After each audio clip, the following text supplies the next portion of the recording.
pas d'évolution. Mais non, il n'y a pas brusquement tout d'un coup quelque chose qui fait que la population active ne croit pas. C'est pas vrai. Donc vous les sortez des statistiques. En plus, si vous recoupez les chiffres, parce qu'on peut les recouper. Mais c'est ça qui est important peut-être alors du coup. Vous avez par exemple les personnes aux États-Unis qui bénéficient de l'aide alimentaire.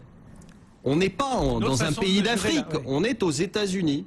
Et il y a des gens, il y a 47 millions de personnes, soit 15% de la population, qui vont manger avec des tickets distribués par l'État. Il y a quand même un malaise. Bon, alors après, on peut vous raconter n'importe quoi, qu'il y a un taux de chômage de 8%, c'est pas vrai. Donc si vous recoupez les chiffres, et puis en plus, on peut continuer comme ça, c'est-à-dire que la période de chômage s'allonge terriblement aux États-Unis, comme on n'avait jamais connu.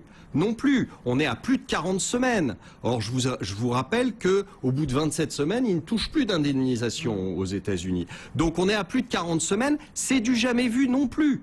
Vous avez un taux de chômage de plus de 27 semaines qui est passé de 1% en 2008 à 7% de la population. Et selon vous, ce traficotage, comme vous dites, des chiffres, ce déguisement des chiffres aux États-Unis, on peut le retrouver ailleurs parce que jusqu'à présent, on est tous d'accord, chaque gouvernement, en excluant telle ou telle tranche des demandeurs d'emploi, de ceux étant en fin de droit ou ceci, cela, tout le monde habille, maquille un peu ces chiffres. Oui, mais on n'a pas les statistiques. En Europe, vous n'avez pas les statistiques. Aux États-Unis, le mérite, c'est que si vous vous donnez un peu de peine, vous les trouvez, les statistiques.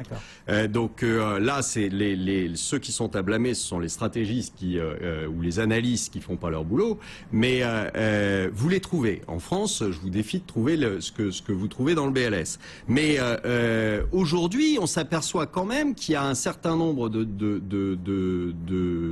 chiffres qui sont effrayants pour la population américaine. Quand je vous dis il y a 47 millions de personnes qui mangent avec des rations alimentaires, il y a quand même quelque chose qui va pas. Ça représente 15% de la population. Alors après, il faut pas nous dire qu'il y a 8% de chômeurs. Et si vous prenez tous ces chiffres-là, vous apercevez que en fait, on vire des gros salaires depuis 3 ans, 4 ans. On vire des gros salaires et on les remplace par des salaires qui sont inférieurs, des salariés qui ne sont pas au même salaire. Ça fait des rentrées en moins pour le gouvernement américain, qui lui n'a absolument pas entamé de réduction budgétaire ou quoi que ce soit.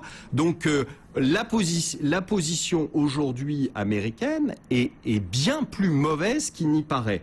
Alors, on peut continuer à maquiller les chiffres comme ça, c'est très bien, simplement ça entretient un doux ronronnement, personne ne s'affole comme ça pendant ce temps-là, et M. Bernanke va continuer à nous déverser des milliards sur la tête pour entretenir l'illusion pendant encore quelques semaines ou quelques mois.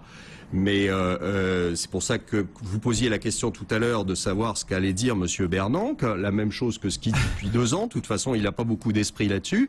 Et pendant ce temps-là, il continue à vous faire des QE3, 4, 5, 6, je ne sais pas combien on est, mais il continue à racheter ses propres obligations parce que plus personne ne veut les acheter.